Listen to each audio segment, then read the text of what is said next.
بسم الله الرحمن الرحيم. الحمد لله الذي ليس له حد محدود فيحتوى ولا له أجل معدود فيفنى ولا يحيط به جوامع المكان ولا يشتمل عليه تواتر الزمان.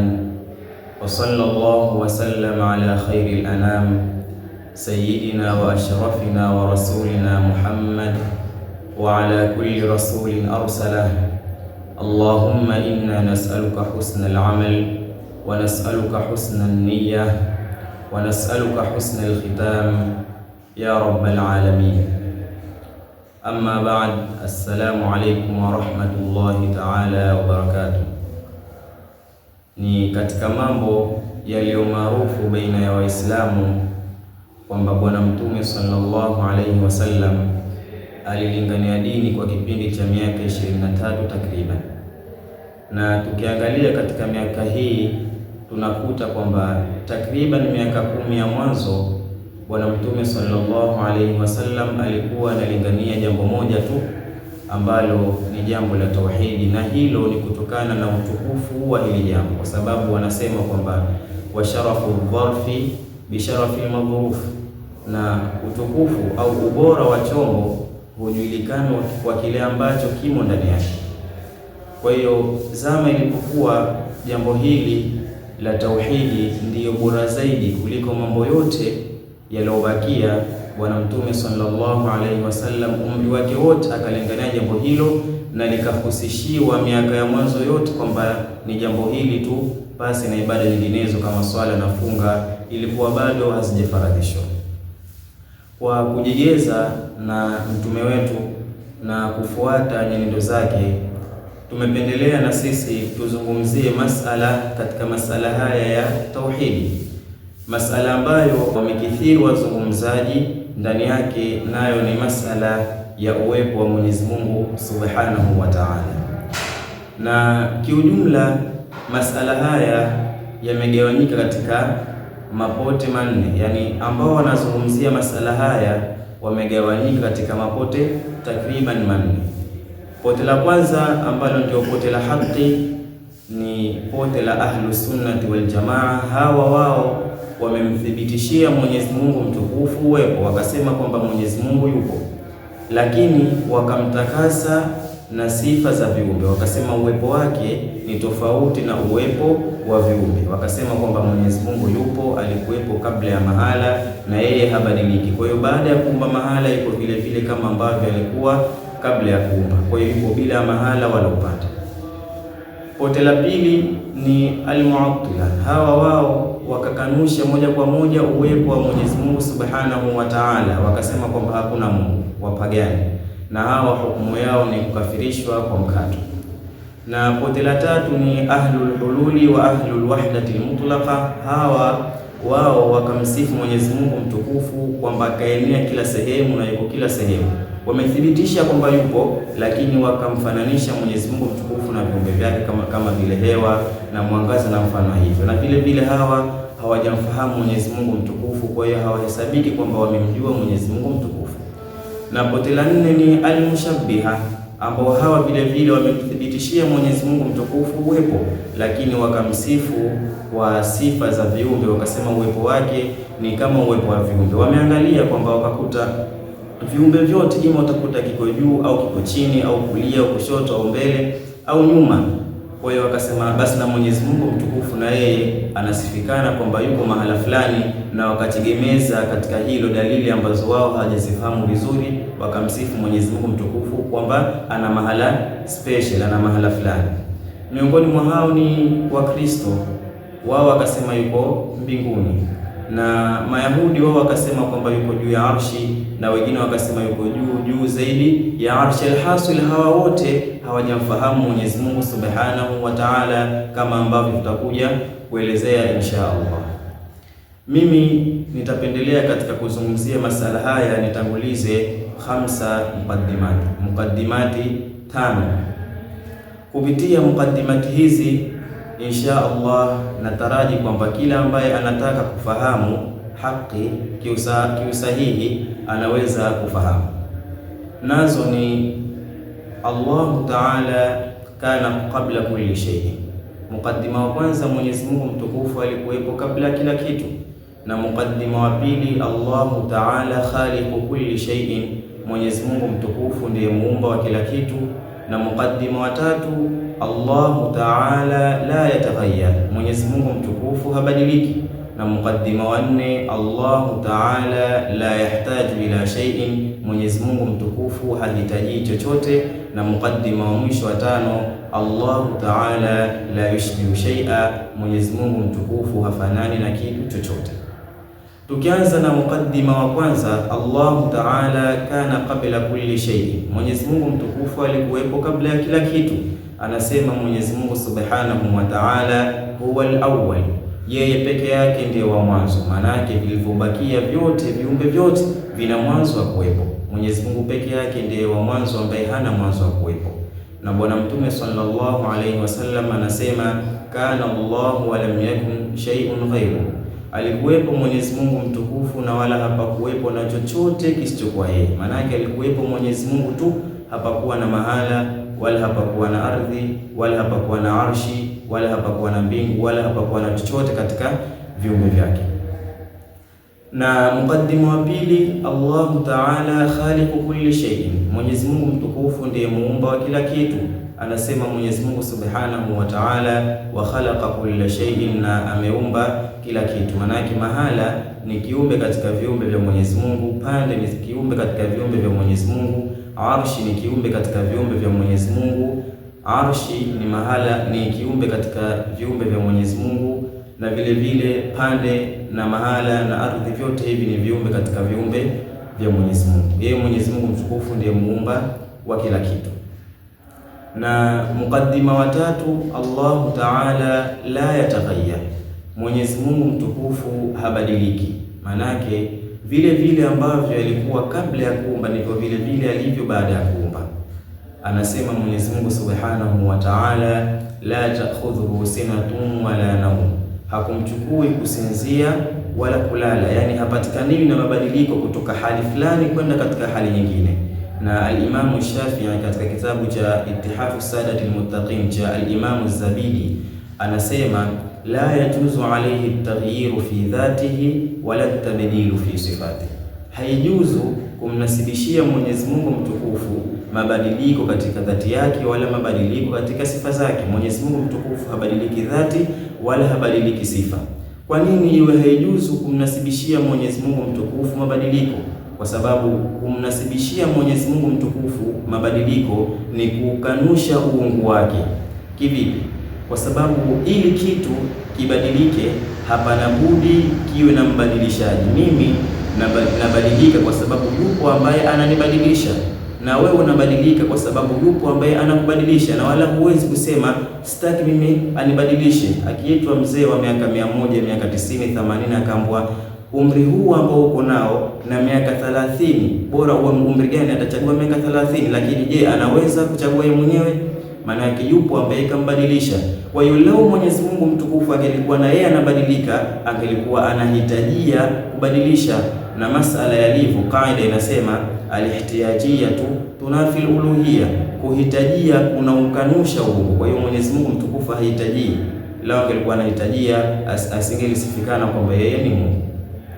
Na kaida ya 4, Allahu Ta'ala la yahtaju ila shay'in, mukaddima wa 4, Allahu Ta'ala la yahtaju ila shay'in, Mwenyezi Mungu mtukufu hahitaji chochote. Anasema Mwenyezi Mungu Subhanahu wa Ta'ala, fa inna Allaha ghaniyun 'anil 'alamin, kwani hakika Mwenyezi Mungu mtukufu ni mkwasi, amejitosheleza unapokuvihitajia vilimwengu. Maana yake havihitaji vilimwengu. Ukiangalia mbingu ni kilimwengu katika vilimwengu, arshi ni kilimwengu katika vilimwengu, mahala ni kilimwengu katika vilimwengu. Mwenyezi Mungu mtukufu hahitaji chochote katika vilimwengu. Na mukaddima wa 5, Allahu Ta'ala la yushbihu shay'an, Mwenyezi Mungu mtukufu hafanani na kitu chochote. Manake ukiangalia sisi viumbe wanadamu tulivyo sisi, Mwenyezi Mungu mtukufu hafanani na sisi. Uwepo wetu sisi ni tofauti na uwepo wa Mwenyezi Mungu Subhanahu wa Ta'ala. Ukiwaangalia malaika walivyo malaika Mwenyezi Mungu mtukufu hafanani nao. Uwepo wao Mwenyezi Mungu mtukufu, uwepo wake ni tofauti na uwepo wa malaika, na vile vile majini na baki ya viumbe vyote. Kwa hiyo ikiwa sisi kwa mfano tunahitajia mahala, mtu fulani lazima awe anahitajia mahala, sote tunahitajia mahala. Yeye Mwenyezi Mungu mtukufu hahitaji mahala. Vile vile malaika wote wanahitajia mahala, yeye Mwenyezi Mungu mtukufu hivyo basi hahitaji mahala. Kupitia mukaddimati hizi tunafahamu kwamba Mwenyezi Mungu mtukufu alikuwepo kabla ya kila kitu, alikuwepo kabla ya mahala, alikuwepo kabla ya arshi, alikuwepo kabla ya ardhi, alikuwepo kabla ya pande, na vile vile yeye ndo muumbaji wa vyote hivi na wala habadiliki. Maana yake baada ya kuumba pande, baada ya kuumba mahala, yuko vile vile bila ya pande, baada ya kuumba mbingu yuko vile vile bila kuhitajia mbingu, baada ya kuumba arshi yuko vile vile bila kuhitajia arshi, baada ya kuumba ardhi yuko vile vile bila ya kuhitajia ardhi. Hapa inakuwa tayari ishabatulika itikadi ya wale wanaosema kwamba yuko juu ya arshi au yuko juu ya mbingu kama vile Mayahudi na Manasara, na kuna baadhi ya watu ambao wanajinasibisha na Uislamu, itikadi yao ndio hii, wanawaaminisha watu kwamba Mwenyezi Mungu mtukufu yuko juu ya arshi au yuko juu ya mahala, ilhali jambo hilo ni kinyume na haki. Na vile vile itakuwa tayari shabatulika itikadi ya ahlul wahdati mutlaqa na ahlul hulul ambao wamesema kwamba Mwenyezi Mungu mtukufu kaenea mahala mote. Hawa vile vile itakuwa shabatulika itikadi yao, kwa sababu Mwenyezi Mungu mtukufu alikuwepo kabla ya mahala mote humu, na yeye habadiliki. Baada ya kuumba yuko vile vile bila ya mahala. Ndugu zangu Waislamu, haya masala ilivyo ni mas'alatun ijma'iyatun qat'iyya, ni masala ambayo imethibiti ijma'i juu yake, ni masala ya mkato, manake kauli ni moja tu. Ukikuta kuna mtu kenda kinyume na hivi ambavyo tutaelezea au tumeanza kuelezea kwamba Mwenyezi Mungu mtukufu yuko bila mahala wala upande, huyu hazingatii, manake atakuwa kaenda kinyume na haki.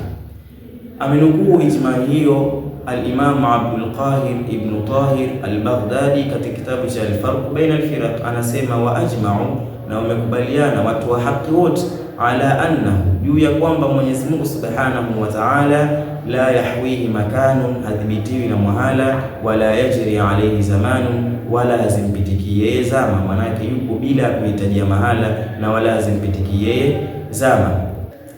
Kwa nini tuseme kwamba haiwezi kuthibiti khilafu katika masala haya? Kwa sababu lau tukijuzisha khilafu katika masala haya, manake itakuwa tunajuzisha miungu kuwa mingi. Kwa nini? Kwa sababu akija yule ambaye atasema kwamba yuko juu ya mbingu, halafu akiulizwa mbingu ya kwanza mbingu gani, huyu akisema yuko mbingu ya kwanza, itakuwa maana yake huyu tofauti na Mungu ambaye tunamwamini sisi, ambaye alikuwepo kabla ya mahala, bila mahala na wala habadiliki.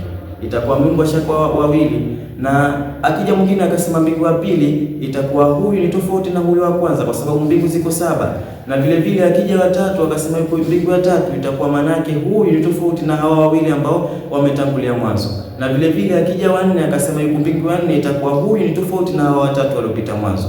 Na akija watano itakuwa ni tofauti na hawa wanne, na vile vile wa sita na wa saba. Kwa hiyo itakuwa tayari tushajihusisha miungu wengi. Na vile vile akija yule ambaye atasema kwamba yuko juu ya arshi, itakuwa ni tofauti na hawa ambao wametangulia nyuma. Na vile vile akija huyu katika hawa ahlul wahdati mutlaqa na ahlul hulul, wakasema kwamba kaina kila mahala kwa dhati yake, itakuwa ni tofauti na hawa ambao wametangulia nyuma. Kwa hiyo ikathibiti ijmai katika masala haya kwamba Mwenyezi Mungu mtukufu ni mmoja tu, na yeye Mwenyezi Mungu mtukufu alikuwepo kabla ya mahala, bila ya mahala na wala habadiliki. Kwa hiyo yuko vile vile bila ya mahala wala upande. Masala haya yameelezewa na wanavyuoni kwa upana, lakini kwa uchache tukuelezea kwa ujumla wa masala. Ameeleza Sayyiduna Ali kuhusiana na hikma ya kuumbwa arshi, na vile vile akaeleza wanachuoni mbalimbali kama vile al-Imam az-Zajjaji kuhusiana na masala ya ujuu kama vile mbingu na mfano wa mbingu.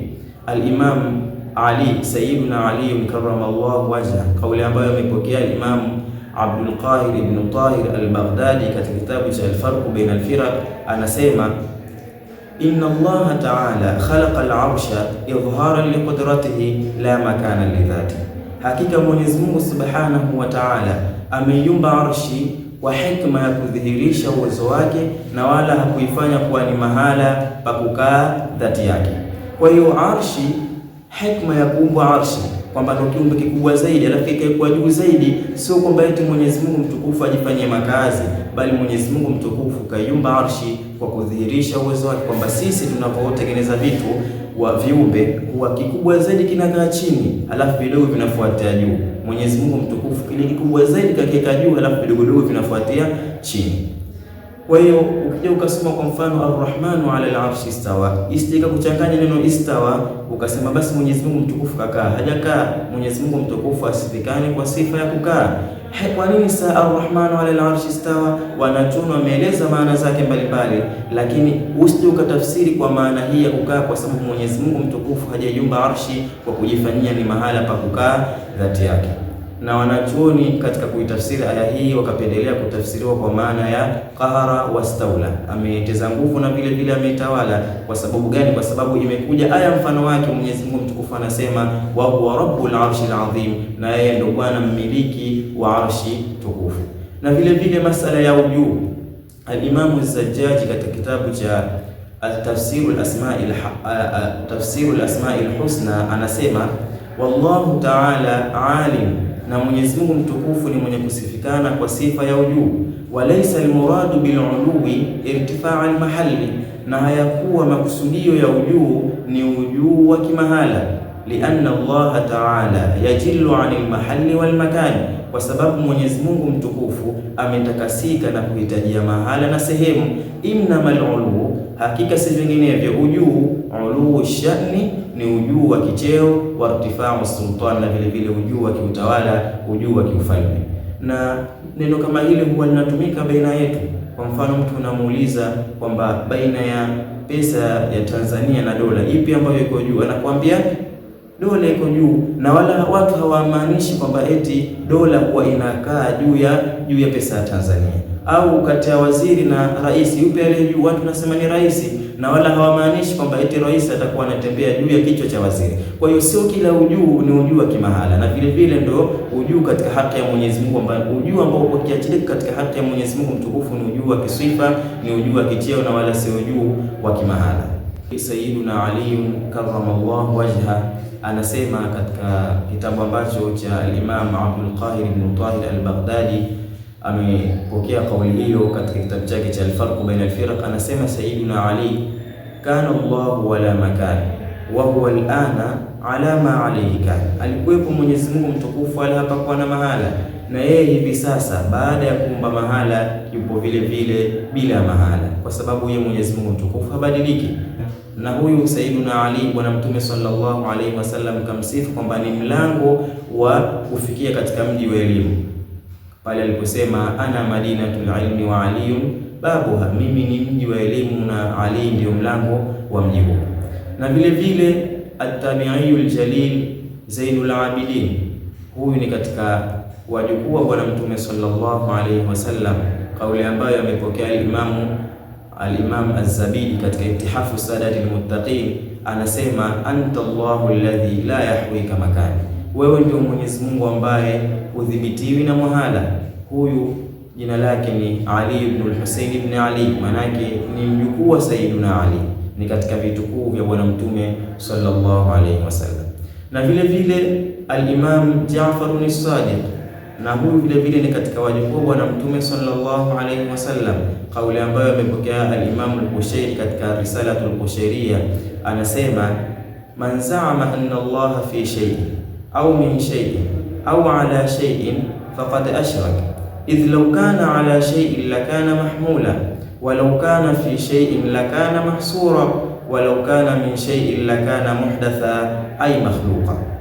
Man za'ama anna Allah fi shay'in, mwenye kudai kwamba Mwenyezi Mungu mtukufu yumo ndani ya kitu, au min shay'in, au akadai kwamba Mwenyezi Mungu mtukufu anatokana na kitu, au ala shay'in, au akadai kwamba Mwenyezi Mungu mtukufu yuko juu ya kitu, faqad ashrak, basi huyu mwenye kudai hivi atakuwa ameshamshirikisha Mwenyezi Mungu subhanahu wa ta'ala.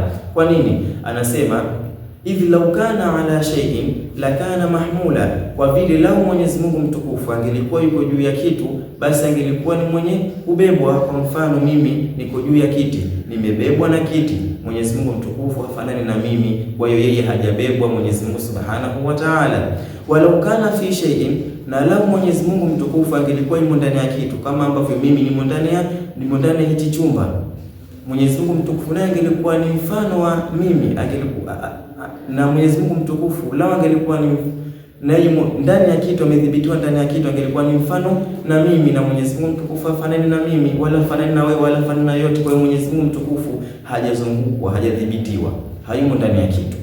Anasema walau kana min shay'in lakana muhdatha, na lau Mwenyezi Mungu mtukufu angelikuwa anatokana na kitu, angelikuwa ni mwenye kuzuka, yani angelikuwa ni mwenye kuumbwa.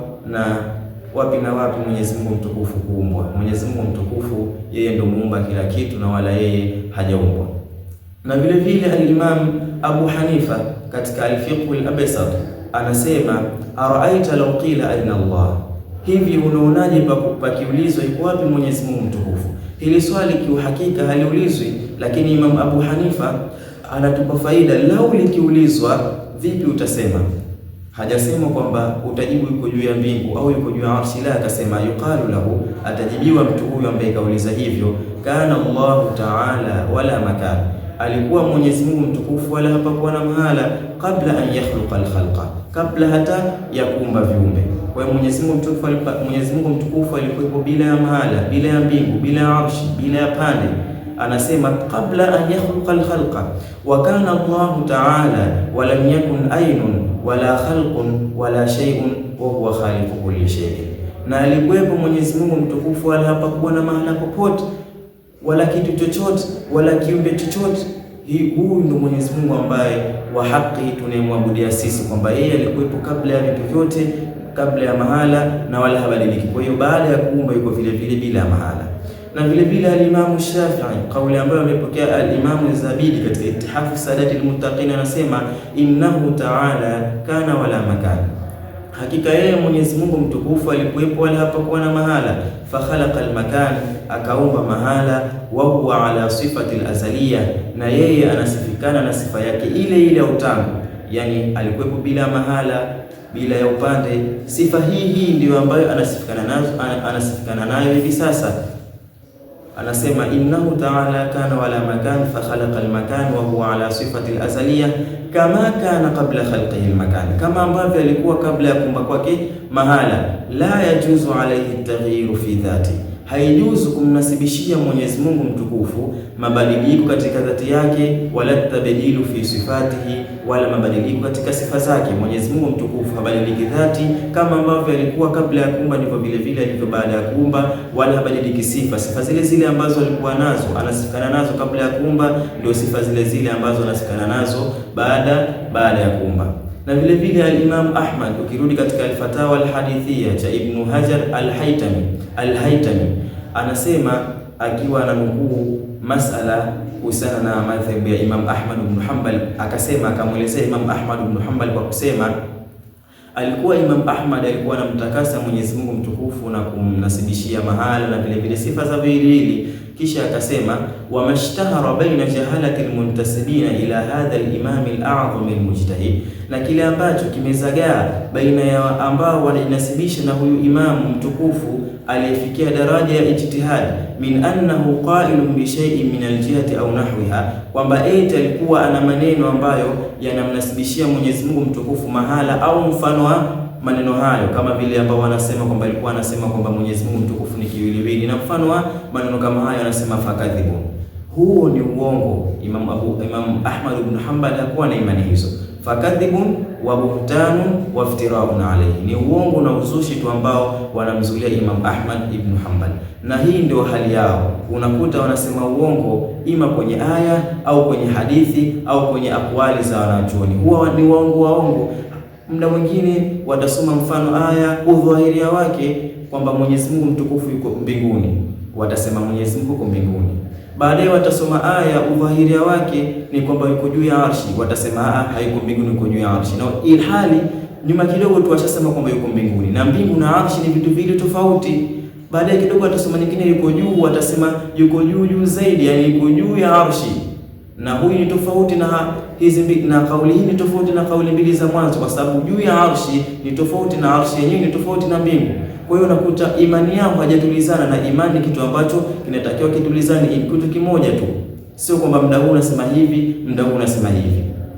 Kauli ni moja tu, Mwenyezi Mungu mtukufu alikuwepo kabla ya kila kitu na wala habadiliki. Baada ya kuumba arshi, baada ya kuumba viumbe vyote, yuko vile vile kama ambavyo alikuwa kabla ya vyote hivyo. Na ukiangalia kiuhakika, ndugu zangu Waislamu, sisi katika sheria yetu tumekatazwa na tumekemewa mtu kufikiria kutaka kujua uhakika wa Mwenyezi Mungu Subhanahu wa Ta'ala, kama ambavyo kasema Bwana Mtume sallallahu alayhi wasallam, la fikrata fi rabb, hakuna kufikiria kutaka kujua uhakika wa Mwenyezi Mungu mtukufu au uhakika wa sifa zake. Kwa nini? Kwa sababu Mwenyezi Mungu mtukufu si kiwiliwili. Sisi viumbe mtu hawezi kufikiria isipokuwa vitu vya aina mbili: kitu ambacho ashawahi kukiona au kashawahi kuona mfano wake, na sisi hatujaona isipokuwa viwiliwili. Yeye Mwenyezi Mungu mtukufu sio kiwiliwili, hatujawahi kumwona yeye wala hatujawahi kuona mfano wake, hana mfano. Kwa hiyo haiwezekani mtu kufikiria akapata natija kwamba Mwenyezi Mungu mtukufu yuko vipi, yuko wapi, sifa zake zikoje. Anasema al-Imam Ibn Hajar al-Asqalani katika Fathul Bari, fa inna idraka al-uquli li asrari rububiyyati qasirun, kwani hakika uwezo wa utambuzi wa kiakili wa akili kunako kuzijua siri au kuvijua vitu ambavyo Mwenyezi Mungu mtukufu kavificha ni wenye kufupilizika. Hauwezi, yani mtu kwa akili yake hawezi kujua kitu ambacho Mwenyezi Mungu mtukufu kakificha kumepusha yeye. Fala yutawajjahu ala hukmihi lima wala kaifa, basi hapaelekezwi kuulizwa kunako hukumu yake kwa ajili gani au kwa nini. Baada ya Mwenyezi Mungu mtukufu kuhukumu kitu fulani, hapaulizwi kwa njia ya i'tirab, kupingwa, kwa nini akafanya hivi, kwa ajili gani akafanya hivi, hapaulizwi. Kama la yutawajjahu alayhi fi wujudihi aina wa haythu, kama ambavyo hapaelekezwi kuulizwa kuhusiana na uwepo wake Mwenyezi Mungu mtukufu mahala na namna. Hapaulizwi kwamba Mwenyezi Mungu mtukufu yuko wapi, wala hapaulizwi yukoje, kwa sababu yeye Mwenyezi Mungu mtukufu si kiwiliwili. Kwa hiyo itikadi sahihi ya Kiislamu ni kwamba Mwenyezi Mungu mtukufu alikuwepo kabla ya mahala, bila ya mahala, na wala habadiliki. Baada ya kuumba mahala yuko vile vile bila ya mahala wala upande, na wala sio sahihi kwamba eti yuko mbinguni, kwa sababu lau tukisema yuko mbinguni itakuwa tushamnasibishia mabadiliko, na tukija tukasema yuko juu ya arshi itakuwa tayari tushamnasibishia mabadiliko, na kubadilika katika haki ya Mwenyezi Mungu mtukufu ni muhali. Kwa hiyo Mwenyezi Mungu mtukufu yuko bila ya mahala wala upande. Kauli hii imefupilizwa kutoka katika aya na hadithi mbalimbali. Miongoni mwa hizo ni kauli ya Mwenyezi Mungu mtukufu aliyosema, huwal awwal wal akhir wal zahir wal batin wa huwa bikulli shay'in alim. Yeye Mwenyezi Mungu mtukufu ndiye wa mwanzo ambaye hana mwanzo wa kuwepo, na ndiye wa mwisho ambaye hana mwisho wa kuwepo, na ndiye aliyewawazi kwamba viumbe vyote vinajulisha juu ya uwepo wake, na ndiye aliyefichikana ambaye hakuna yeyote ambaye ana uwezo wa kujua uhakika wake au uhakika wa sifa zake. Bwana Mtume sallallahu alayhi wasallam anasema katika hadithi yake, Allahumma antal awwal falaysa qablaka shay'un, wewe Mwenyezi Mungu mtukufu peke yako ndio wa mwanzo ambaye huna mwanzo wa kuwepo.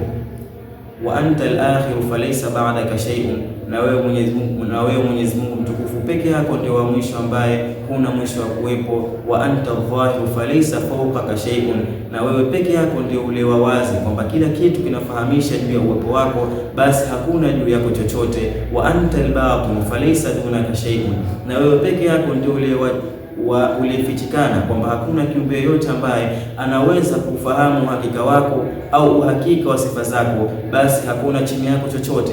Al-Imam al-Baihaqi katika kitabu chake cha al-Asma wa Sifat anasema, wa idha lam yakun fawqahu shay'un wala dunahu shay'un lam yakun fi makan, na ikiwa hakuna Mwenyezi Mungu mtukufu juu yake chochote wala hakuna chini yake chochote, basi hawi katika mahala.